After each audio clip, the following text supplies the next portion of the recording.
നമസ്കാരം, welcome back to my channel. അങ്ങനെ നമ്മളുടെ ജൂൺ 2024 ഇഗ്നോ എക്സാമുകളൊക്കെ സ്റ്റാർട്ട് ചെയ്തിട്ടുണ്ട്.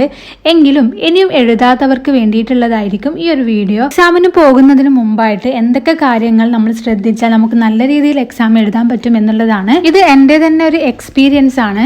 ആദ്യമായി എക്സാം അറ്റൻഡ് ചെയ്യുന്നവർക്ക് നമുക്ക് ഏത് പെൻ യൂസ് ചെയ്യാം, എങ്ങനെ നമ്മൾ എക്സാം എഴുതിയാലാണ് നമുക്ക് കൂടുതൽ മാർക്ക് സ്കോർ ചെയ്യാൻ പറ്റുക, എങ്ങനെയായിരിക്കും നമ്മളുടെ ആ ഒരു അറ്റ്മോസ്ഫിയർ ഉണ്ടാവുക എന്നുള്ള കാര്യങ്ങളൊക്കെ വളരെ ഡൗട്ടായിരിക്കും.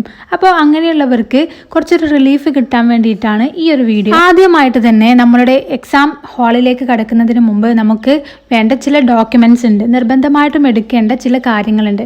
അതാണ് ഒന്ന് ഹാൾ ടിക്കറ്റ് എന്ന് പറയുന്നത്, അതുപോലെ തന്നെ നമ്മളുടെ ID കാർഡ് എന്നുള്ളതും. അതുകൊണ്ട് തന്നെ അത് ഒരിക്കലും നമ്മൾ മറക്കാൻ പാടില്ല. നമ്മളുടെ ID കാർഡ് അല്ലെങ്കിൽ നമ്മളുടെ അഡ്മിറ്റ് കാർഡ്, അതായത് ഹാൾ ടിക്കറ്റ് എന്നുള്ളത് നമ്മുടെ എക്സാമിന് ഒരു 2-3 ദിവസം മുമ്പെങ്കിലും എടുത്തിരിക്കണം. നമ്മളുടെ ഹാൾ ടിക്കറ്റ് നമ്മൾ കൊടുത്തതിനേക്കാൾ കുറേ മാറ്റങ്ങൾ ഉണ്ടാകാൻ ചാൻസ് ഉണ്ട്. കാരണം ഒന്നാമതെന്ന് പറയുന്നത് ചിലപ്പോൾ നമ്മളുടെ ഹാൾ ടിക്കറ്റ് നമ്മളുടെ ഫോട്ടോ ഇല്ലാത്ത ഒരു പ്രശ്നമുണ്ടായിരിക്കും. അങ്ങനെയുള്ള സമയങ്ങളിൽ നമുക്ക് ഫോട്ടോ അറ്റസ്റ്റ് ചെയ്യേണ്ടതായിട്ട് വരും.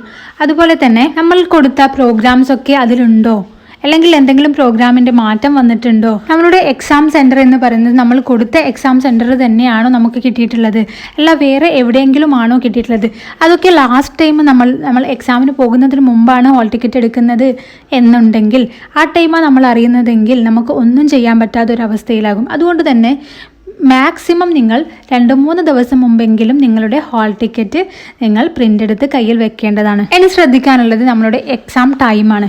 അതായത് എക്സാം എത്ര മണിക്കൂറുള്ള എക്സാമാണ് നമ്മൾ എഴുതുന്നത് എന്നുള്ളതും, അതുപോലെ തന്നെ നമ്മൾ രാവിലെയാണോ നമുക്ക് എക്സാം ഉള്ളത് അല്ല ഉച്ചയ്ക്കാണോ നമുക്ക് എക്സാം ഉള്ളത് എന്നുള്ളതും നമ്മൾ നോക്കണം.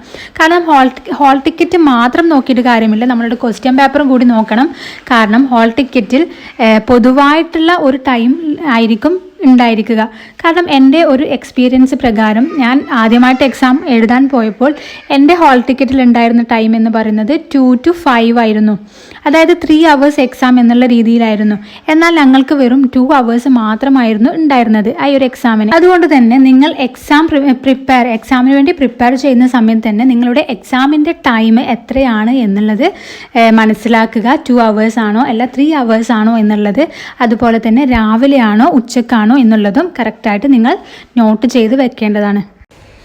ഇനിയുള്ളത്, നമ്മൾ എക്സാമിന് പോകുമ്പോൾ 2 പെന്നെങ്കിലും നമ്മൾ കരുതണം. അതായത് ഒരേ ഇങ്കുള്ള 2 പെൻ, അതായിരിക്കും കൂടുതൽ നല്ലത്. കാരണം ഒന്ന് നമുക്ക് യൂസ് ചെയ്യാൻ പറ്റാത്തൊരവസ്ഥയിൽ വന്നാൽ മറ്റേത് യൂസ് ചെയ്യാം എന്നുള്ളത്. ഇതിൽ തന്നെ പലർക്കുമുള്ളൊരു സംശയമാണ്, ബ്ലാക്ക് പെൻ യൂസ് ചെയ്യാവോ, റെഡ് പെൻ യൂസ് ചെയ്യാവോ, ബ്ലൂ പെന്ന് മാത്രമാണോ യൂസ് ചെയ്യാൻ പറ്റുക എന്നുള്ളത്. നിങ്ങൾക്ക് ഏത് പെന്ന് വേണമെങ്കിലും യൂസ് ചെയ്യാം. എന്നാൽ ഇതൊന്നും നിങ്ങളുടെ മാർക്ക് കൂട്ടിത്തരികയോ അല്ലെങ്കിൽ കുറച്ച് തരികയോ ചെയ്യുകയില്ല. വ്യത്യസ്ത പെന്നുകൾ ഹെഡിങ്ങിനും അതുപോലെ തന്നെ പാരഗ്രാഫിനും നമ്മൾ മാറ്റി യൂസ് ചെയ്യാൻ നമ്മൾ ശ്രമിക്കുമ്പോൾ നമ്മളുടെ ടൈം വേസ്റ്റ് ആകുന്നതും കൂടി നമ്മൾ ശ്രദ്ധിക്കേണ്ടതുണ്ട്. നെക്സ്റ്റ് എന്ന് പറയുന്നത് വളരെ ഇമ്പോർട്ടൻ്റ് ആണ്. നമ്മൾ എക്സാമിന് പോകുമ്പോൾ ഒരു 20 മിനിറ്റ് നേരത്തെയെങ്കിലും നമ്മളുടെ എക്സാമിൻ്റെ ടൈമിന് 20 മിനിറ്റ് നേരത്തെയെങ്കിലും നമ്മൾ എത്താൻ വേണ്ടി ശ്രമിക്കുക. കാരണം നമ്മൾ ആദ്യമായിട്ടായിരിക്കും നമ്മളുടെ എക്സാം സെൻറ്റർ കാണുന്നത്. അവിടുത്തെ ഓരോ ക്ലാസ്സും ഓരോ സ്ഥലവും നമുക്ക് അറിയില്ലാത്ത കാര്യങ്ങളായിരിക്കും. എവിടെയാണ് നമ്മളുടെ ക്ലാസ് ഉള്ളത്, എവിടെയാണ് നമുക്ക് എക്സാം നടക്കുന്നത്, എവിടെയാണ് നമ്മളുടെ റോൾ നമ്പർ വരുന്നത്, അങ്ങനെയുള്ള ഓരോ കാര്യങ്ങൾ നമുക്ക് കണ്ടുപിടിക്കേണ്ടതുണ്ട്. അതുപോലെ തന്നെ നമുക്ക് ആദ്യമായിട്ട് പോകുന്നതിൻ്റെ ഒരു ആങ്സൈറ്റി കൂടി ഉണ്ടായിരിക്കും. അപ്പോൾ അത് നമ്മളുടെ എക്സാമിനെ ബാധിക്കാൻ ചാൻസ് ഉണ്ട്.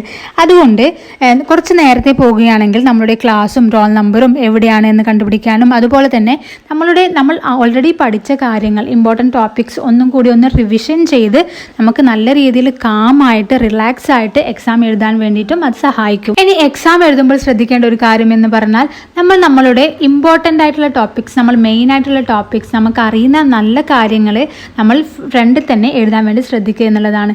നല്ല ക്വാളിഫൈഡ് ആയിട്ടുള്ള ആൾക്കാരാണ് നമ്മളുടെ പേപ്പർ ഇവാലുവേറ്റ് ചെയ്യുന്നത്. അപ്പോൾ അവർക്ക് കണ്ടാൽ പെട്ടെന്ന് മനസ്സിലാകും. നമ്മൾ എക്സാമിന് എത്ര പേജ് എഴുതി എന്നതിലല്ല, നമ്മൾ അതിൽ ഉൾക്കൊള്ളിച്ചിട്ടുള്ള കാര്യങ്ങളിലാണ് ഇമ്പോർട്ടൻ്റ്. അതായത് ക്വാണ്ടിറ്റിയിലല്ല ക്വാളിറ്റിയിലാണ് നമ്മളുടെ എക്സാമിലെ മാർക്ക് വരുന്നത്. പലരും പല അഭിപ്രായങ്ങളും പറയാറുണ്ട്. ഞാൻ എക്സാമിന് നന്നായിട്ട് എഴുതി, എന്നാൽ മാർക്ക് എനിക്ക് കുറച്ച് മാത്രമേ കിട്ടിയിട്ടുള്ളൂ എന്നുള്ള രീതിയിൽ. എന്നാൽ അതിൽ നമ്മൾ എത്രത്തോളം നമ്മളുടെ പോയിന്റ്സ് ഉൾക്കൊള്ളിച്ചു എന്നതിലാണ് കാര്യം ഇരിക്കുന്നത്. അതുകൊണ്ട് തന്നെ മാക്സിമം നല്ല പോയിന്റ്സ് നല്ല രീതിയിൽ കാണുന്ന രീതിയിൽ നമ്മൾ എഴുതി കൊടുക്കുക. വലിച്ചു വാരി എഴുതി നമ്മളുടെ സമയം വേസ്റ്റ് ചെയ്യാണ്ടിരിക്കുക. അതുപോലെ തന്നെ നമ്മൾ എക്സാം എഴുതുമ്പോൾ സിമ്പിൾ വേർഡ്സ് ഉപയോഗിക്കുക. അതുപോലെ എക്സാമ്പിൾ എഴുതുമ്പോൾ അത് നമ്മളുടെ റിയൽ ലൈഫിൽ നിന്നുള്ള എക്സാമ്പിൾ എഴുതാൻ ശ്രദ്ധിക്കുക. അങ്ങനെയൊക്കെ എഴുതുമ്പോൾ നിങ്ങൾക്ക് കൂടുതൽ മാർക്ക് സ്കോർ ചെയ്യാൻ വേണ്ടി സാധിക്കും. പക്ഷെ അത് എഴുതുമ്പോൾ തന്നെ നമ്മളിപ്പോൾ സൈക്കോളജിയാണ് പഠിക്കുന്നതെങ്കിൽ സൈക്കോളജിക്കൽ ടേംസ് ഉണ്ടായിരിക്കും. അപ്പോൾ അതൊക്കെ യൂസ് ചെയ്തിട്ട് വേണം നമ്മൾ എഴുതാൻ വേണ്ടിയിട്ട്. റിയൽ ലൈഫ് നമ്മളുടെ സിറ്റുവേഷൻസ് എഴുതുമ്പോൾ തന്നെ അതിൽ സൈക്കോളജിക്കൽ എലമെൻറ്റ്സ് അല്ലെങ്കിൽ സൈക്കോളജിക്കൽ ടേംസ് നമ്മൾ യൂസ് ചെയ്യണം. അല്ലാതെ നമ്മളുടെ രീതിയിൽ മാത്രം എഴുതിയാൽ നമുക്ക് സ്കോർ ചെയ്യാൻ വേണ്ടി സാധിക്കില്ല. ആൻഡ് നെക്സ്റ്റ്, നിങ്ങൾക്ക് എല്ലാവർക്കും അറിയുന്ന ഒരു കാര്യമായിരിക്കും, നമ്മൾ എല്ലാ ക്വസ്റ്റ്യൻസും നമുക്ക് ട്രൈ ചെയ്യേണ്ട, നമുക്ക് എഴുതേണ്ട എല്ലാ ക്വസ്റ്റ്യൻസും നമ്മൾ അറ്റൻഡ് ചെയ്യുക എന്നുള്ളത്.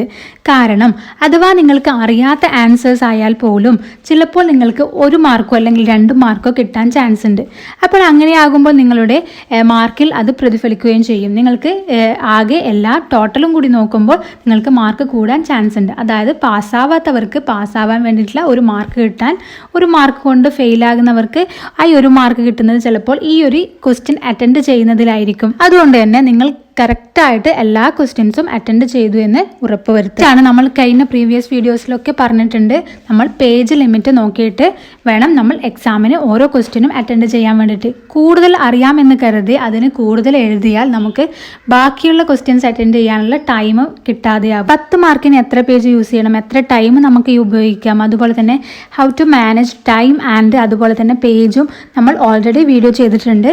നിങ്ങൾക്ക് വേണമെങ്കിൽ പ്രീവിയസ് വീഡിയോ ചെക്ക് ചെയ്താൽ നിങ്ങൾക്ക് കിട്ടും. എന്നുള്ളതെന്ന് പറഞ്ഞാൽ നമുക്ക് ഒരു എക്സാമിന് ആവശ്യമായിട്ടുള്ള കാര്യങ്ങൾ, അതായത് കാൽക്കുലേറ്റർ യൂസ് ചെയ്യേണ്ടടുത്ത് നമ്മൾ കാൽക്കുലേറ്റർ ഉപയോഗിക്കുക.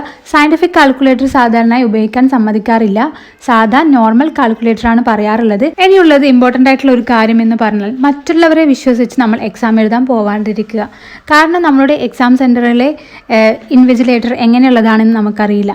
മറ്റുള്ളവർ പറഞ്ഞു തരും, അവർ പഠിച്ചിട്ടുണ്ട്, അതുകൊണ്ട് അത് നമുക്ക് പറഞ്ഞു തരും എന്നുള്ള രീതിയിൽ ഒരിക്കലും പോവാതിരിക്കുക. ഇതിൻ്റെ കൂടെ തന്നെ നമ്മളുടെ എക്സാമുമായി ബന്ധപ്പെട്ടുള്ള ഇൻസ്ട്രക്ഷൻസ് നിങ്ങൾ വായിച്ചു നോക്കുക.